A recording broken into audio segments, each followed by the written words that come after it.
Hey guys, it's your girl Carrie. Welcome back to my channel. It took me a little while to get around to this one, but I'm finally going to be showing you guys how I fill my jelly tips. So if you are somebody who's looking to get approximately 4 to 6 weeks worth of wear out of your jelly tip sets, I'm going to show you how to fill in that new growth and refresh them and make them nice and pretty again so you can keep right on dipping or painting your nails. So at the same time, I'm going to show you this new Painted Desert little cordless E-file I got as well. So we'll use that to kind of help us with the process today. So if all that sounds like something you're interested in, then stick around. We're getting into it.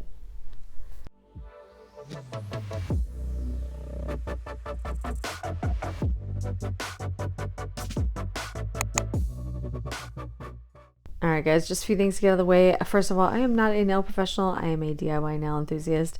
But even though I am not a trained professional, I have a lot of experience doing my own nails at home. I've done quite a few fills. I've played with an E-file quite a bit, so I feel like I have a lot of insight to offer, but I just want to get that out of the way in case you're somebody who only wants to seek professional advice, because that is not me. And on that note, if you're somebody who loves dip and dull content, that is what we do here. We usually do 1 to 2 videos a week. So if you are not subscribed already, I would love it if you would hit that subscribe button and stick around for more content. Alright guys, so like I said in the intro, you can expect to get anywhere from 4 to 6 weeks out of your jelly tips if you try this fill process. During that time, you may have to fill them once, twice. It really kind of depends on how fast your nails grow. You really don't want to try to take it beyond 6 weeks, and I'll explain why that is when we get into the process. But again, depending on the factors, you can expect to get approximately 4 to 6 weeks out of wear with these fills. So before we get into the process, let me just explain to you what you're going to need if you want to try this. Alright, so let's take a look at the current state of my nails. This is about 2 weeks of growth, and I know it's kind of hard to tell here because of the dry skin around my cuticles and all that. It's kind of interfering with the full picture, but they are a little bit grown out here. Some people will push them longer than this. Some people will change them or fill them sooner. Me personally, this is about as long as I want to get the growth to come out before I fill them, mostly because I find it difficult to disguise the kind of ridge that forms as they start to grow out with any more growth than that. But I'll let you decide when you want to fill yours. If you're comfortable leaving this another week, then do that. Me personally, I just like to fill mine a little bit sooner because I don't want to have to worry about that little ridge that's forming there to interfere with my manis. And that's not to mention that some of my nails definitely grow faster than others. You can see my ring finger already has quite a bit more growth than the rest of them. So if I leave that one another week, that one's going to be really grown out. So again, those are just things to think about. I'll let you decide how fast you want to fill yours. This is about 2 weeks worth of growth for me. So not a whole lot, but enough that I'm ready to refresh them. Alright, so if you want to try the fill, the first thing you're going to want to have is an E-file. It doesn't have to be this one. It can be any standard E-file. And I know somebody's going to ask if you can do this without an E-file. In theory, sure you can. It's going to take you a long time. In fact, I'm not even sure it's worth it. I probably, if I didn't have an E-file, probably wouldn't try the fill. I'd probably just remove them and put on a new set. But that's not very cost effective, so it's actually more effective in the long run to grab yourself an E-file, even a lesser expensive one such as this one, so that you'll have it on hand to do your fills and any kind of removals. So this one I'm going to show you here in a little bit. I'm actually pretty excited about this one because the price point on this one is fantastic. And guys, as you know, I am an affiliate for Painted Desert, so you can use code CARRIE10 to get 10% off of this, but keep in mind that I am not going to tell you that I like something if I don't. Forget affiliations. I will give you my honest thoughts on this product as we get into the mani, but pretty good and expensive option if you're wanting one just for removals and fills like this. And then you're just going to want your standard prep tools. So I just have a hand file here, and then in addition to that, I have my regular prep tools, which is my metal cuticle pusher. And then I also have my glass cuticle pusher. Yes, I use both. I need both. They both serve different purposes. And by the way, if you have not been using a glass cuticle pusher, you really need to try them. Total game changers. Solved some of my lifting issues that I was having in the very beginning of getting into doing my own nails. Huge game changers. So I will have my Amazon storefront link for you down below, and these glass files are in them. You gotta get them. I'm telling you, they're totally life-changing. Alright, and then I also have a good quality set of cuticle scissors, which I use very sparingly. I will not use this on every nail. I do not cut my proximal fold. I only cut dead skin hanging off of that, so that's what I'm going to use it for today. Please, please, please invest in a good quality set if you're going to use them, because the ones at the drugstore, guys, they just aren't going to cut it, and they're just going to cause you more damage to your live healthy skin than you're looking to do. So if you're going to get some, try the ones I have linked down below, or at least get a good quality set. And then I have my standard prep for any kind of builder gel, jelly tips, any kind of adhesion. I've got my Vivid Glam Co dehydrator and my Vivid Glam Co Premier Prime. Any kind of dehydrator primer would work. In a pinch, you can definitely skip the dehydrator and just use 90% or higher rubbing alcohol, or even a little bit of rubbing alcohol mixed with acetone. But I just love these liquids, and this primer has been working perfect for me, so I was able to get rid of that little teeny tiny Young Nails bottle, so really enjoying that one. And then I'm going to be using a gel base and gel top coat, as well as my rubber base, although funny enough, when I was showing you these items, I realized I didn't need the base coat, so really I'm only going to be using the rubber base coat and the No Cleanse top coat. Now, you do not need a top coat if you're not going to use peel base. I'm going to be using peel base, so I do have a top coat. And then as far as the fill, I'm actually using a rubber base coat today, which is not what I normally use. Normally when I do a fill, I use builder gel. If I have just a teeny tiny bit of growth and I don't even really need a fill, I might use gel base and gel top coat only. But any growth that's noticeable, I will typically use a builder gel to fill that growth in. But today I thought, you know what, I'm just going to try the rubber base coat and see what I think, because I've been wanting to test it out to see how well it would work for fills, and I have some thoughts. So hold on to that for a little bit. I will give you my full in-depth thoughts on using a rubber base coat for this. But really what I'm saying to you is that you can use really any kind of builder gel. It can be colored, it can be clear, it can be this rubber base coat. If it's just a tiny bit of growth and you don't have much to cover, you could use a gel base and gel top instead. All right, let's go ahead and open up this bad boy. So I wanted to at least show it to you. I'm not going to go too far in depth into this, because if you want to get it, you can definitely check the website. I will have this product linked for you. So if you want to take a little bit closer look at it with all the details, I'll have that down there for you. But I wanted to show this to you because, one, the price point is really, really good. It's really good. I was kind of impressed with the price point on this, to be honest with you, because really what you're getting is an E-file all in this one little piece, and it's cordless too. So this is it. I mean, you're going to attach your bit to it and you're good to go. And it comes with a charging cord. It doesn't have a plug, but any standard USB plug will work. But I love the idea of this. So I wasn't sure how well it was going to perform for me today, but I love that it comes with, of course, your standard little set of bits, but then she also includes this really cool ceramic cone bit that is perfect for removals. So I'm actually not going to be using this one today because I'm really not removing the jelly tips. I'm kind of just going to file them down a little bit and fill them in, but I will get back to you about this tip. I'm very curious about it because I have my titanium removal bits, which I love, but I've been kind of curious to try a ceramic removal bit, so I'm really curious to see how this one's going to go. But this one looks really nice, and I do like the cone shape. I think that'll make it really good for removal. So that is super cool that she includes this with this file. So I do actually already have 2 full-size E-files. The reason why I picked this one up was out of curiosity, and also I kind of felt like it would be good for just for removal or little processes where I don't want to drag out my big E-file. But I definitely would still recommend this to somebody who doesn't even have one and maybe just wants to try them out and see what they think of them, or if they feel like they're going to get enough use out of them. Because again, the price point is really good, and what's so cool about this one is that everything is in this piece here, so you don't actually have a separate handset. Everything is included on this piece here. So your power buttons on here, your speed controls, your forward and reverse, everything is on here. So it's really a nice little piece. So I'll talk a little bit more about my thoughts on that drill as we get into the removal, but I did want to show you that I'm going to be using my standard mandrel bit with a 180 grit sanding band. And the reason why I'm doing that is because I'm really not looking to quote unquote remove a bunch of product. Hold that thought for a minute, because I'm going to show you something really quick. And this is in my E-file video, so if you need more like basic information on an E-file, I can link that one for you in the cards. But one of the big things I harp on is please make sure that you dull the very edge of your sanding band with an old hand file. So that's just going to kind of dull that very edge that's closest to your sidewalls and cuticles so that you have a lot less risk of cutting yourself. Anyway, as I said, the reason I'm not using that removal bit is because I'm not looking to remove the jelly tips. I'm really just looking to kind of sand them down a little bit and even them out a bit so that I can fill in product over top of that. So I don't want to take too much product off at once. So that's the reason why I'm using the sanding band, and particularly the 180, because that will help me kind of smooth everything out and remove product slowly so that I'm not really changing the shape much of my jelly tips. I'm just kind of filing around those edges that have grown a little bit to kind of smooth them back over. All right, so I got my Melody Susie dust collector here since I'm going to be filing on camera.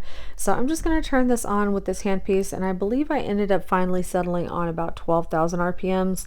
That's really going to be up to you. You don't want to go too slow. I'd say anything less than like say 9 or 10K RPMs is going to be too slow. So you want to give it, enough speed to really kind of start to file things off, especially since we're using a 180 sanding band. So how much are we taking off? Well, let me put it this way. I have a layer of gel base and gel top over top of my gel tip. And I do that because I like to have a little bit of a protective layer between my gel tip and the mani so that I have just kind of a buffer so that I don't really ruin my tips when I take off my mani. So in this case, I'm definitely going to need to remove that gel base and gel top. But then I also need to take off just a little bit more because I need to make some room for that new product that I'm going to put over top without making the finished filled nails look really, lumpy and chunky because I have too much product on top of the tip.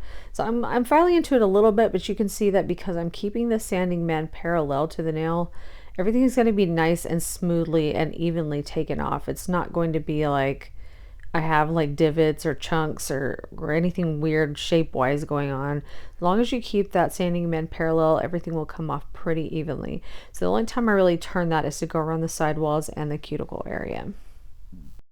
So that's really it. That's all I'm going to take off here. And you can see that area where there was kind of the ridge from the growth.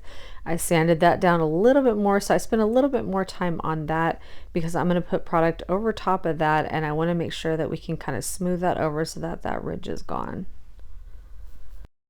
A couple things to keep in mind here. You can go too far with this. You can actually thin out the gel tip so much that you kind of ruin the integrity of it, which we don't want to do that. So don't think of it as a removal process. You're really not removing product. You're sanding it down a little bit to allow for you to place more product over top, but you shouldn't be taking off a whole bunch of this either. So again, think about it in the number of layers you're trying to remove and what you're putting back on. I am removing a layer of gel base and gel top, and I'm going to put one good healthy layer of, well, maybe 1.5 of rubber base over top. So I'm kind of just using that to gauge about how much I want to take off. Any more than that, and it's going to compromise the integrity of the tip.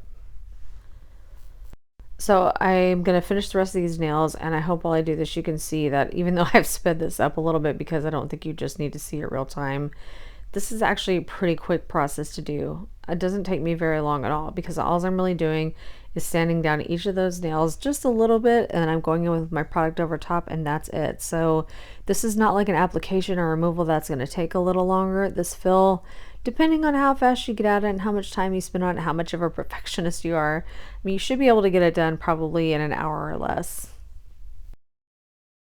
All right, so once all that's done, this is what we are left with. And so now what we're going to have to do is start prepping the nails to add the fill. All right, so at this point we need to address the new nail growth. So anytime you have any new nail growth, you need to prep it in the same way you would as if you had your natural nail completely naked. So even though I have, a bunch that's already been attached here properly and I don't really have any major lifting, I do have that new growth there now at the bottom that I need to prep properly so that anything that I put over top of that is not going to lift or fail in any way. Now, how you do this is up to you, but I do have some important notes for you. First of all, you're going to see that my prep process is entirely dry. I do not use a wet prep. I do not use any kind of cuticle remover. And if you are going to use cuticle remover, I really don't recommend doing it the same day. Your cuticle remover, no matter how good it is, can definitely cause lifting. So if you're going to do that, I would say file them down, thin them out, use your cuticle remover, wash your hands, go to bed, put your cuticle oil on, don't forget that part. But don't start your fill process until the next day, so that'll give time for any of that residue that's left over from the cuticle remover to dissipate. Something else to mention, my dry prep is a little intense. It's a 3-step process, and that is because I'm somebody who grows a lot of invisible cuticle, and occasionally I will find bits of gel that are trapped in my sidewalls and cuticles from maybe, just the filing process or something else. Anyway, I want all of that out of there, and I just find that if I miss one of those 3 steps, that I could experience lifting. You may not need as much prep as I do. You may not even need 2 steps. You may just need 1. But just keep in mind, like I said, if you're going to use that cuticle remover, you really need to do it the night before and give time for that to dissipate before you go in with a new fill. So yeah, so don't feel like you have to do this exact same dry prep as I do. I just found that this works the best for me. So I will take the metal pusher and push everything back. And sometimes you'll see me pick out little bits like this if I know they need to come out. And then I'll use the glass pusher to kind of help get the rest of it out, because I find like a lot of those bits that I can't get with the metal pusher, the glass pusher will get them out. And the great thing about a glass pusher is it's extremely effective but very gentle on your natural nails. Glass files and glass cuticle pushers are definitely the best option to use on your natural nails. When I finally get around to that lifting video, I think I'm going to spend a lot of time on that, because that is the one thing for me that did the most in the beginning when I was trying to figure out why I was getting lifting. It was one of the things that seemed to really help majorly overnight, and I don't know why, but it really does, and it really will get out some stuff that you did not even know is there. All right, so we did the metal pusher and then we did the glass pusher, and now I am going in with my cuticle bit. Now I've recently started using this one, as in like the last several months, to see if I liked it better than my diamond ball bit that I featured in my E-file video, and I do.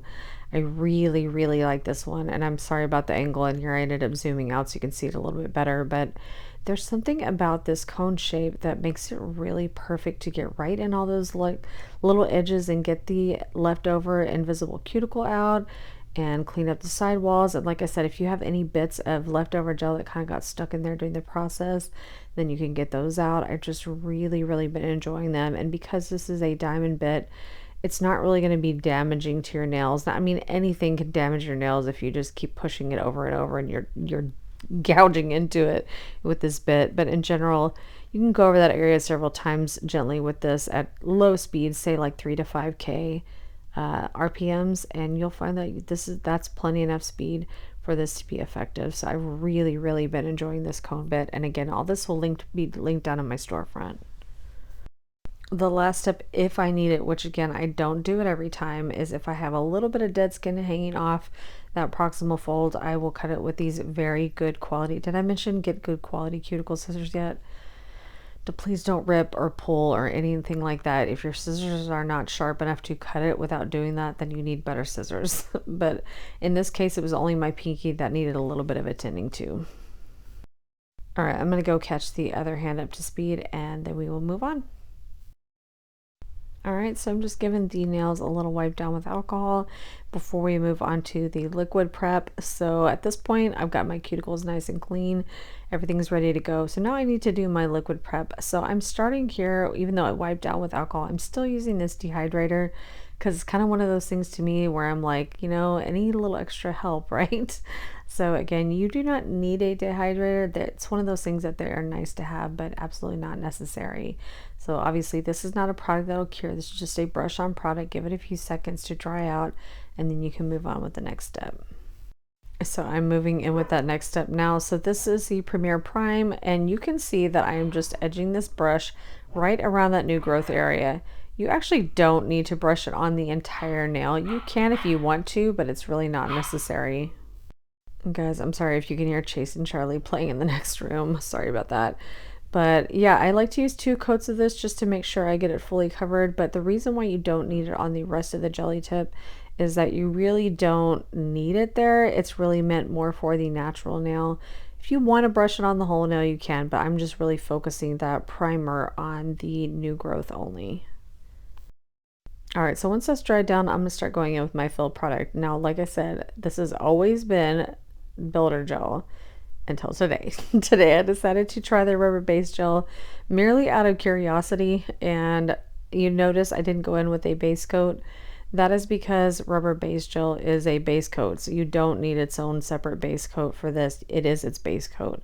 So I decided just to do a thin layer of it, and then I'm going to do a more substantial layer of it over top. So like I said, it's kind of like a layer and a half. But yeah, if you need to hear more about rubber base gels, then I will link my Nails Cat video for you, because I did talk a little bit more about what rubber base gels are supposed to be for. So let me tell you why I chose to use this. Rubber base gel is a little bit more user-friendly than builder gel. So it's not quite as thick and it's not quite as difficult to manipulate, but it's thicker than a general like gel base coat or any other type of gel. It's kind of between the two. So it's not as thin as gel base, it's not as thick as builder gel. It's kind of just a nice happy medium, and I really wanted to see if it would be good enough, you know, substantial enough to do a fill with.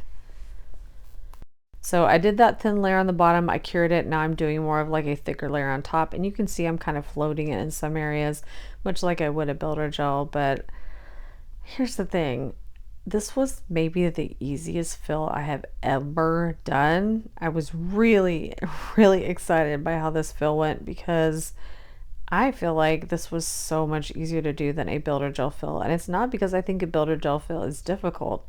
I just think it's much easier to get a much more smooth and even application with a rubber base as compared to a builder gel. You have to spend a little bit more time kind of smoothing everything out, I feel like, with the builder gel. I didn't really have to worry about an apex because these nails are so short, and because the product went on so smoothly, I didn't have to kind of, you know, manipulate it with the brush. It just kind of did its thing. So I was really happy with how fast this fill came together using the rubber base gel, and I gotta tell you, I'm probably gonna keep trying it because this was so much faster than doing a builder gel fill, just in my opinion. So this one is from Nails Cat. This is Pinky Promise, but you know, I have one from Painted Desert that I haven't tried yet. I want to try one of their their rubber bases. Spit it out, Gary. Rubber base. And I'd like to grab a clear one now because I'm kind of curious to see if that one would work as well. Now, something to talk to you about, you don't have to use a colored one. You can use a clear one. Use a clear builder gel, clear rubber base, just regular base gel and top. It doesn't have to be a colored one. They kind of both have their benefits and negatives. So with the colored one, what's nice about it is it kind of acts like a concealer, in the sense that any kind of like, I don't know, dip or gel that's kind of still stuck to your nail, it kind of disguises all that, you know. So it's kind of like a nice little concealer for the nails. And plus, it's nice if your peel base pops off early, or you don't go for it, you don't go in with a new mani for a few days and you just wear your fill. It kind of looks like your nails were done. And actually, in this light, you know, the way it looks on my skin with the clear tips, it kind of gives boomer. So it was looking like a baby boomer mani for a few days. And my nails still looked nice. You know, they looked kind of done, even though they weren't really. So I actually got a few days worth of wear out of these before I put a mani over top. So that's what's nice about the colored ones. But the clear ones are nice too, because if you're going to do any kind of French work, or you're going to be doing a mani with anything that's pretty sheer, then you'll have to worry about the colored ones kind of affecting that color. So you know, it's really up to you, whichever one you want to use. You can use one fill and then the next fill do something else. But yeah, they both have their positives and negatives, so I'll leave that one up to you. Whatever you're choosing to fill with, what you really need to concentrate on is that new growth area. You need to make sure that you get plenty of coverage in that area. So if you're using a builder gel or a rubber base, whatever you're using, use the brush to push most of the product back towards that new growth area. And you saw there that I used a detail brush to kind of build up the product a little bit more towards that cuticle and sidewall area, which is where that new growth is, because that's what's going to kind of help meld everything together. So yeah, you definitely want to focus more product in that area and not worry so much about the rest of the nail, because really that's just going to be more kind of like making it uniform than it is trying to add product or build layers on it. So basically all I did was my prep liquids, one thin layer of the rubber base just to act as my quote unquote base coat, and then one thicker, more floated layer of the rubber base on top of that. And that was it. And it came together so fast. Again, because it's a little bit thinner than your regular builder gels, it's a little bit easier to manipulate, but it's still substantial enough to work as a fill product. So I was pretty happy with how this whole fill came out. Really enjoyed it. All right, so I'm not going to spend very much time on this. I did just want to show you though that I did wipe these down with alcohol, which I normally don't do because I like that inhibition layer to kind of help everything stick down on top of it. But I am going to go around the edge of this just a little bit with my hand file just to make sure my shape is nice and clean. If you do this application right, you really shouldn't need to use your e-file to smooth any product out over top of the nail. You really should just need your hand file to kind of clean up your shape then a little bit. And that's all I did. So I'm not really going to spend any time on this, but I wiped them clean and just went around the edges just a little bit to clean that shape back up with my hand file, and that was it. All right, couple things. Once you're done with that, you can either go in with your top coat like I am, which is going to provide that smooth finish for you to put your peel base over top of, so your peel base will release more easily. Or if you don't want to use peel base and you just want to file off and add your new colors, add your new manis, you can just go right into your mani. So you can just, wipe that layer off and start into your mani. So in this case, like I said, I will be using peel base. I'm laying that layer of gel top coat on top of that. So I have a nice smooth finish for the peel base to release more easily with my manis. All right, so after that, we just fully cured that top coat, and here are our filled nails, and I think they look pretty great. I really do like this color. So as always, we are going to finish up our mani here with a little bit of hydration. So I got actually two products here, which I'm super excited to show you. So this is the limited edition release for Scales of a Mermaid for January 2023, and I'm loving the name and the vibe of this one.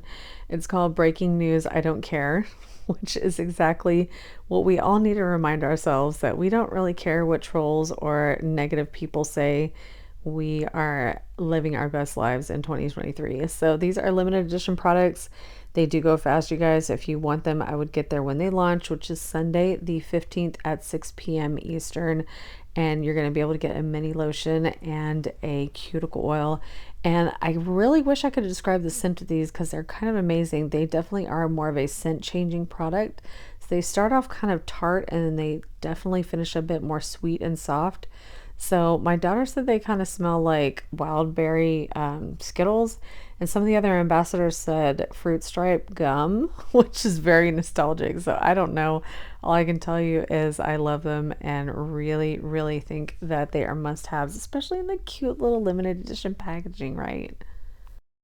As always, guys, you can use code Carrie10 at Scales of a Mermaid to get 10% off your purchases, including these newies, which is awesome. Alright guys, I know this video did get long and I apologize for that, but I wanted to make sure I gave you a very thorough demonstration of how to do this. And I think you can see they look pretty nice and ready to go for their next set. And again, I can even just wear them like this, and I did. For several days, I just wore these just as they were, and they looked really nice. They looked like finished nails, even though they really weren't to me. But I really enjoyed them. So now these are ready for a dip or gel mani over top, whatever I'm feeling like. So we'll have to see. But again, I can get a total of probably 4 to 5 weeks of wear out of myself. Again, that may be shorter or longer for you depending on how fast your nails grow, but I hope you can see that at least you don't have to change your tips out every time you do a mani. You can definitely get several weeks worth of wear out of them. So as long-winded as I was, I think I covered everything, but if I did miss anything or there's something you need clarification on, please make sure to leave it down in the comment box below because I'm happy to help. So I hope you guys did enjoy this video and find it helpful. If you did, it would help me out so much if you would give me a thumbs up down below. And while you're there, if you have not subscribed already, I hope you'll hit that subscribe button before you go so that you don't miss our 1 to 2 times a week, always dip or gel related. As always, guys, I thank you so much for taking time out of your day to spend it with me.